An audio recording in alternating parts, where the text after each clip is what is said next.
నలుగురు కలిసిన చోట నామోషి లేకుండా మన యాసలో మన భాషలో గర్వంగా ముచ్చట్లు పెట్టుకునే స్థాయికి అది మలేషియా అయినా ఏ ఖండాంతరంలో ఎక్కడైనా ఇవాళ గర్వంగా తెలంగాణ బిడ్డలు తమ భాషలో మాట్లాడుకునే స్థాయికి చేరుకున్నాం.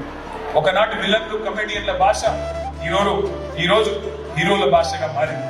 తెలంగాణ నుడికి పలుకుబడి పెరిగింది అనే మాట కూడా నేను గుర్తు చేస్తా ఉన్నాను.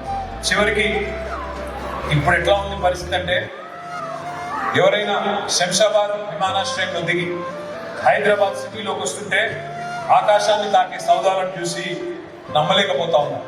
ఇది హైదరాబాద్ అయినా, ఇది మన రాష్ట్రమేనా, ఈ అనుభవం మీకు కూడా అయిందని నేను కూడా అనుకుంటా ఉన్నాను. కొద్ది కాలం తర్వాత వస్తే మీకు కూడా మీ ఫ్రెండ్స్ చెప్తా ఉంటారు. ఒక మాట చెప్పాలంటే వాళ్ళ నగరం రూపురేఖలు కూడా మారిపోయినాయి. అంబరాన్ని తాకుతున్నాయి హైదరాబాద్ లోని ఆకాశ హర్మ్యాలు, అంతరిక్షంలోకి దూసుకెళ్తున్నాయి హైదరాబాద్ లో ఉత్పత్తి అయ్యే రాకెట్. టీ హబ్ గురించి దాకా చూపెట్టారు.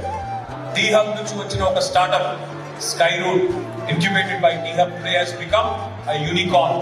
అంత అంతరిక్షంలోకి రాకెట్ పంపే మరి అద్భుతమైన స్పేస్ టెక్ కంపెనీలకు కూడా హైదరాబాద్ ప్రయోగశాలగా మారింది.